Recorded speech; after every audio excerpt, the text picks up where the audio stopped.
Squid, how are you doing? Hello. Yeah, we're good. Can you hear us? We're in a Yes. strange hotel with Yay! quite bad Wi-Fi.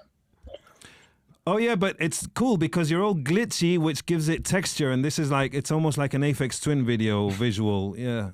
In fact, you look Great. like a shaven, freshly faced Richard D. James. I might add right now, a very handsome Uh, Richard D. James. Is a Thank you. handsome, shaven Richard D. James still Richard D. James, though? I don't know. maybe One to, maybe I am Richard D. James. Maybe this is all a prank. well, you are on Warp. Congratulations, by the way. Your label mates. 2 albums on Warp. Was that a label that you looked up to when you were young and dreamt of forming a band? Yeah, definitely. Yeah, Aphex Twin's a big influence, I think, in electronic music, and yeah, definitely. So, are you in Milan right now? Yes, yeah, we're in Milan in a strange hotel. There's a mirror above the bed as well. What? Very odd. Very strange, yeah. Very dodgy. Yeah, a little bit sleazy, but mirrors in hotel rooms, isn't it? How's the tour going so far, guys?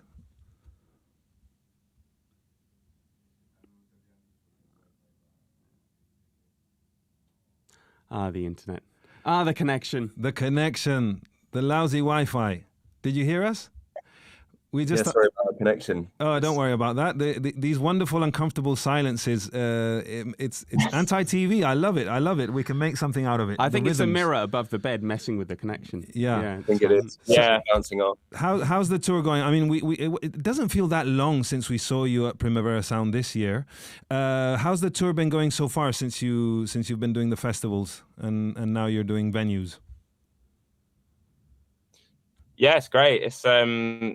It's a nice change, to be honest. I mean, festivals are so snappy and direct. It's nice to have a bit more time with our own headline shows and, get a bit weirder with the set list. And yeah, it's been really nice. And where have you got the best reaction so far?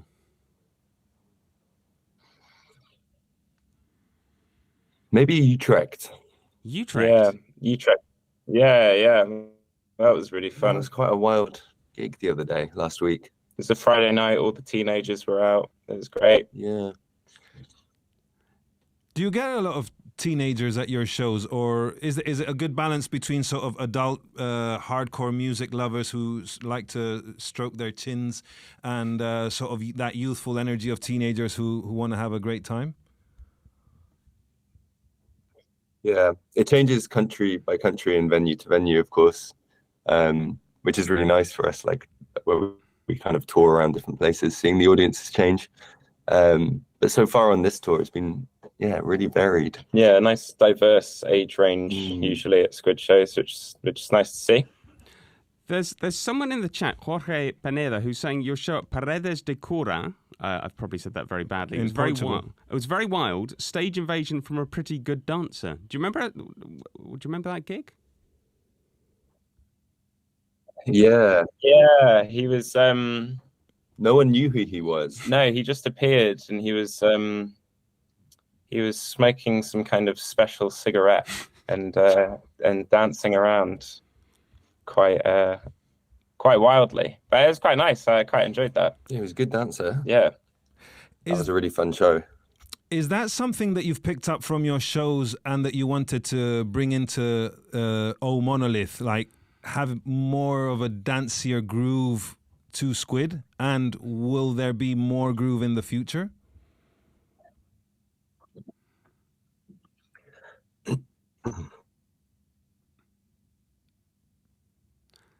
The groove. I love the groove in the connection. This. Sorry, could you repeat that question?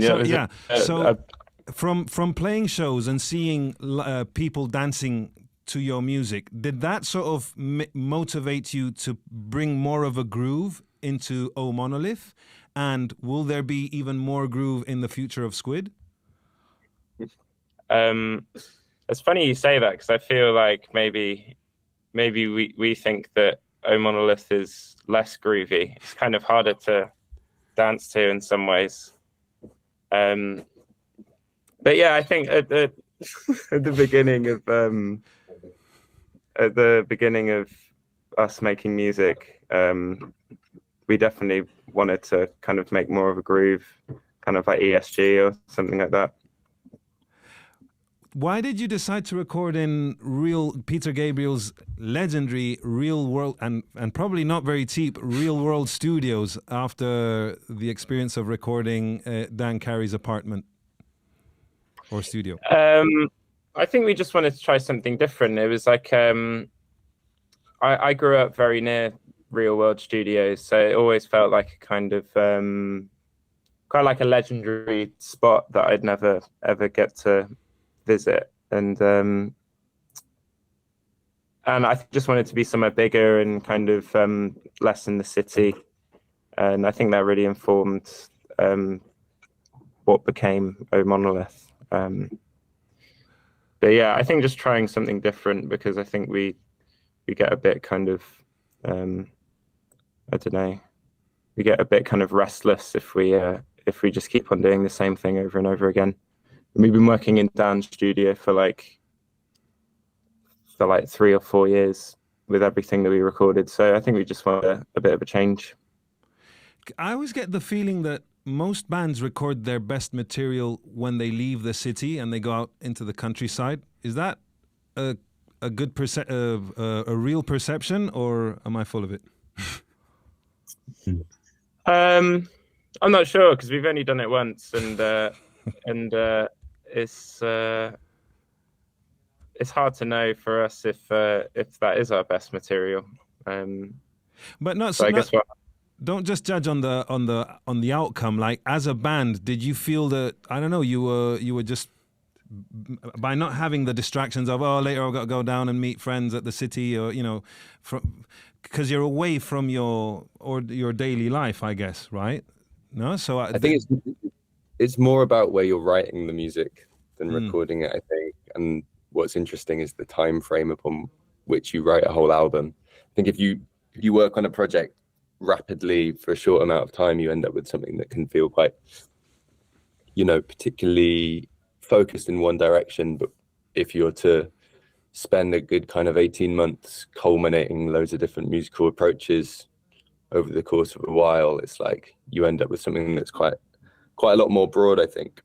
So for O Monolith, interestingly, we were always in one place because we were writing there and we recorded there.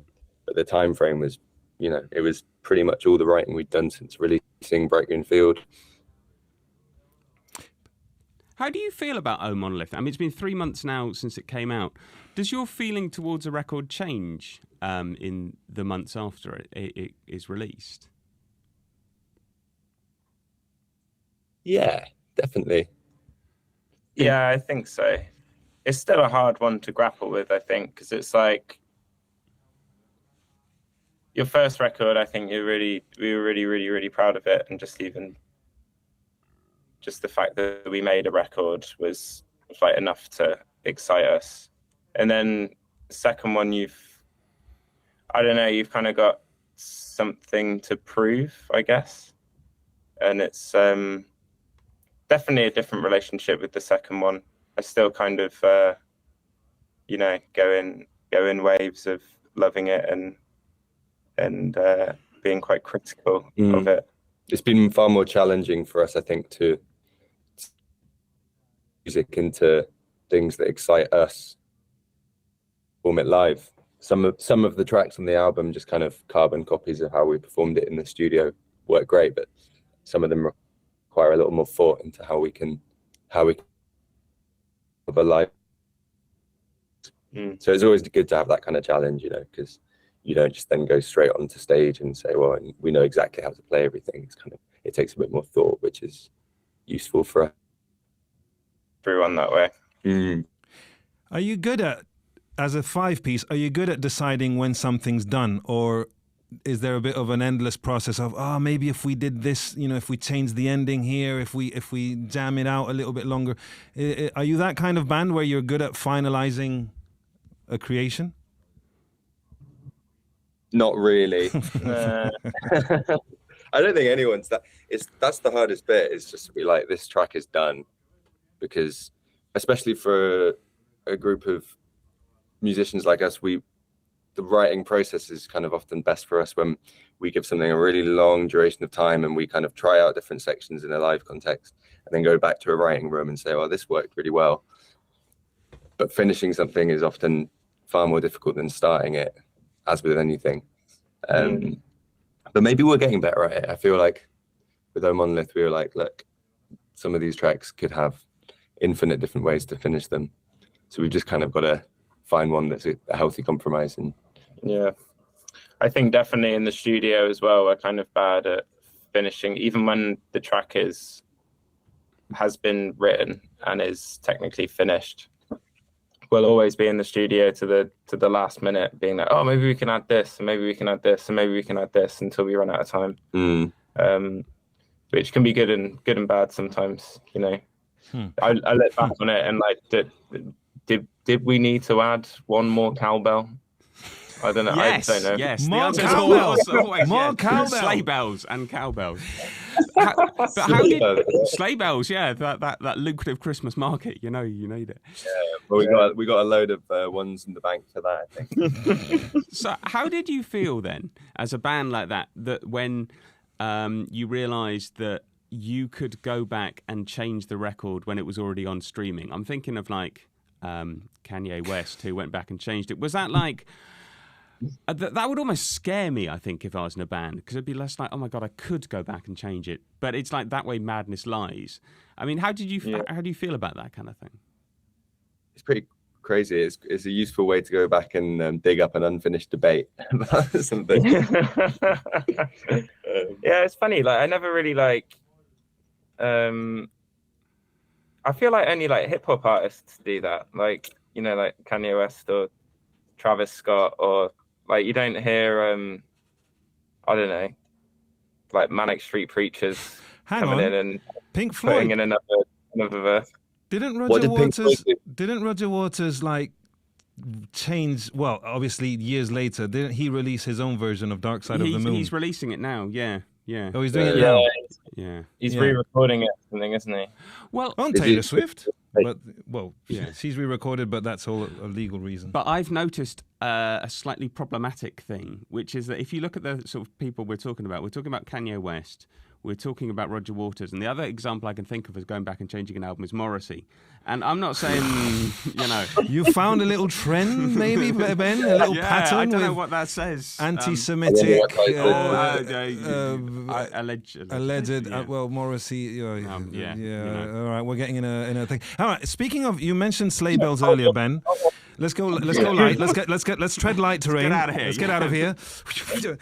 Speaking of sleigh bells, when you reconvene with family members in Christmas, when you meet your uncles and relatives, how do you explain what you do? Like, you say, oh, you're in a band, you're accomplished professional musicians, you're making a living from this. When they ask, what type of music do you play? What do you answer?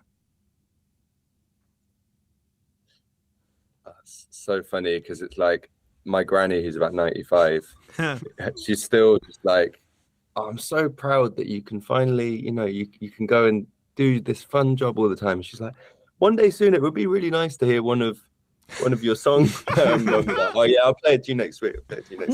Played her a little bit of it once, and I think she was just very confused as to what was going on. But yeah, the genre thing is, I have no idea. Yeah, I think for the last 6 years, I've just gone for the default. It's a bit like Talking Heads. Fair enough. Which isn't really true, but I think it's a kind of it's a good reference point, I guess. Yeah. Or Pink Floyd if that person's a little bit older. It's usually the other way around, because it's usually dads that go like, I'm hearing a little bit of Hawkwind in there. It's like, nice. They put you in the box more. What about how do you feel about being take this the good way, critical darlings in the British music press? Because, so far with both your albums. Well, with all your career, everything I read from you is generally very positive, and everyone's sort of really in awe of what you're accomplishing. But there's always been a history with being on the right side of the critical opinion, British music press. But there's always a dangerous moment when they start to turn on you. Do you feel that you always have to keep your guard up? They just seem to have it in for us for not being a band that usually feels comfortable with doing encores, it seems. We had a review from a right wing paper from Belgium. Yeah, it's a Flemish speaking paper, I think. Yeah, they said that our gig was a bit like a funeral march. They said that it was. We started off strong, but then halfway through, when we started getting experimental, it became a rapidly deflating balloon. And that I tried to save the day by waving around a cowbell. But when Laurie started blowing his funeral march on a trumpet, at that point, we knew there was no saving it. Yeah. Question. So there are moments of critical panning, which keeps us in our place. The fascists hate us. But which point did you think we've got a review in Flemish from a right-wing newspaper? Let's read this. Fascist. He just said fascists hate us. That has to be tour merch. Squid on the back and fascists hate us. That is the best T-shirt. It's a bestseller. It can become an icon. Take them. Yeah. I want royalties. Sally Crunette here says Cowbells and Gardens. That's a good album title. Invoice us later, yeah. or a playlist on Spotify. Cowbells and Gardens. You make what you will. So tell us about working with Tim Key and Paul Ewan. Or Ewan.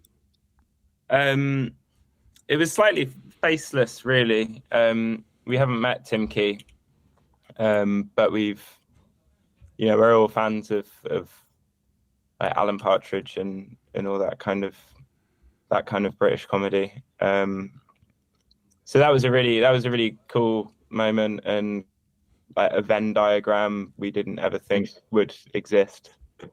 But it's mainly Anton who plays guitar. He's a huge Paul Ewan fan and has read loads of his books and listens to all the podcasts that he writes. So it was kind of his brainchild, really. And and we met Paul Ewan the day the album came out, and he's really nice. It's just something different to do, really. We never really get to.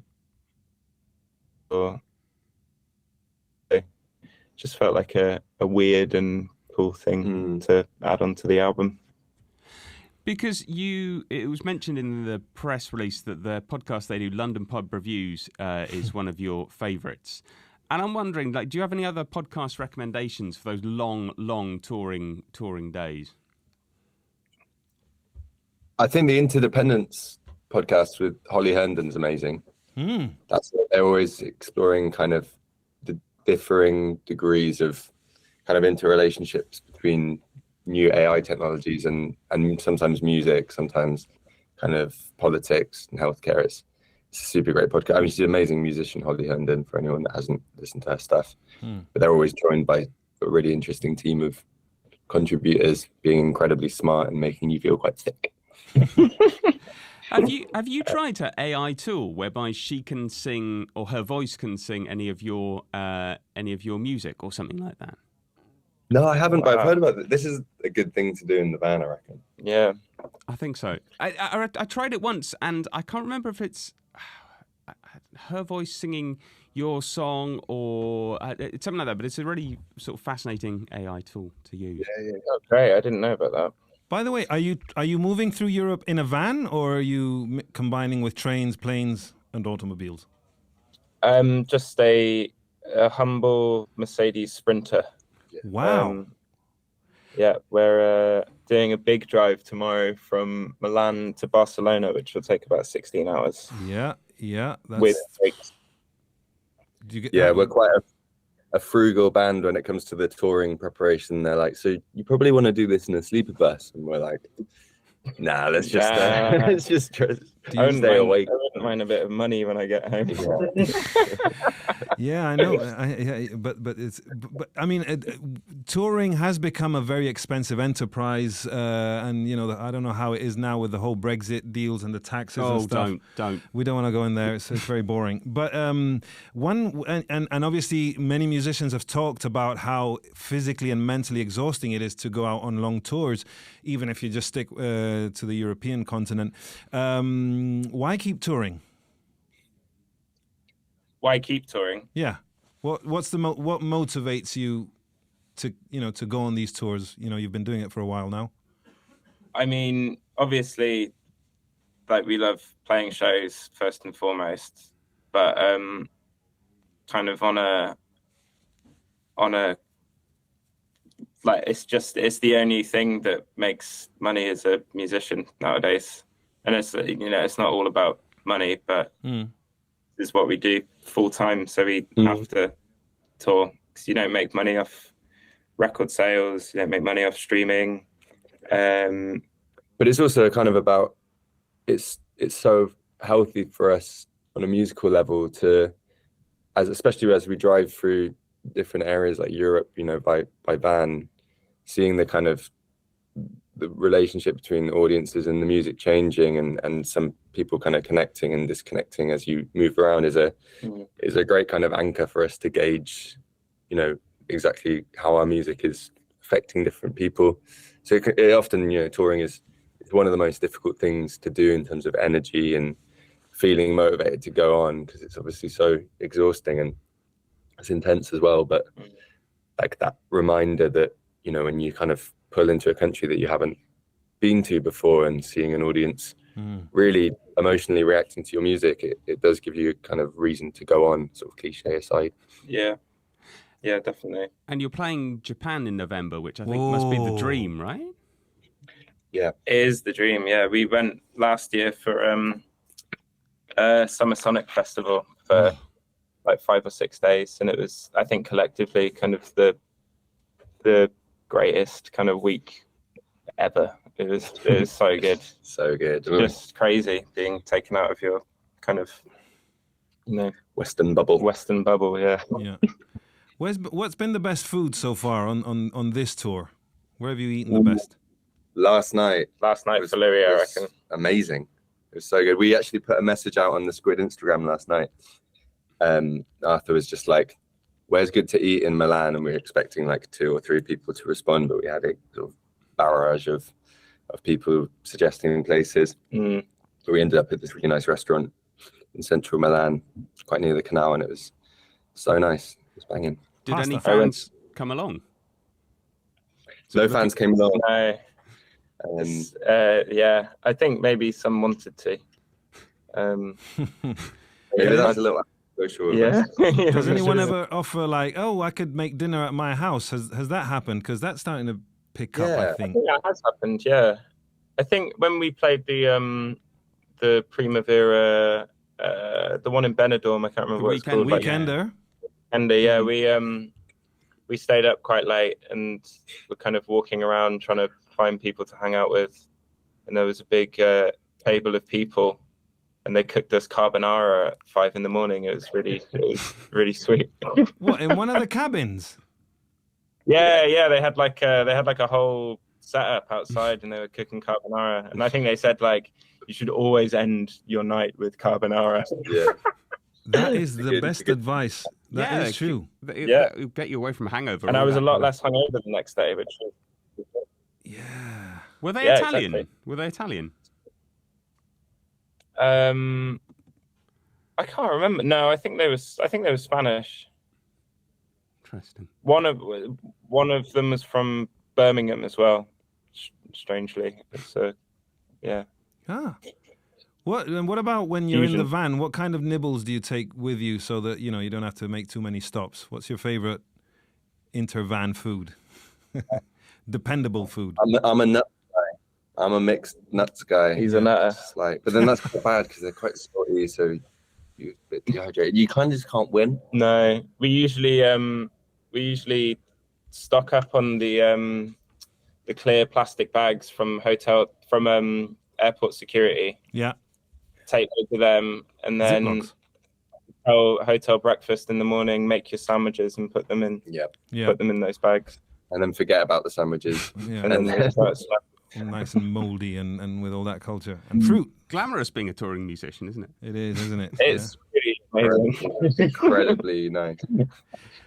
Ollie, you've spoken in other interviews about the challenge of writing lyrics. Has this band ever considered maybe just keeping it instrumental on an album and just playing with those dynamics? Or are you committed to always having voice, something to sing?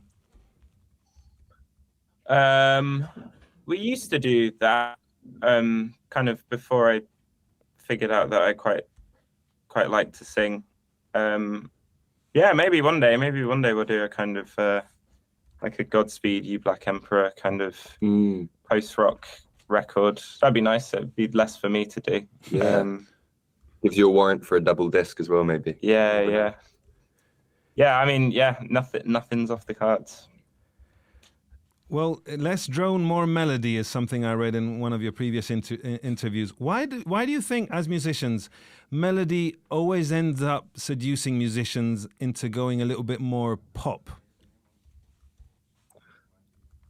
Well, I think melody is like always been, on a musical level, always been a far more, simple and focused aspect of composition to get right. And when you can get it right, you're really you're exercising something that is, it's a simple one line of musicality, but it's a side of harmony, which obviously when you're playing in a band, you're building up layers of harmony because you have different people playing different tune instruments.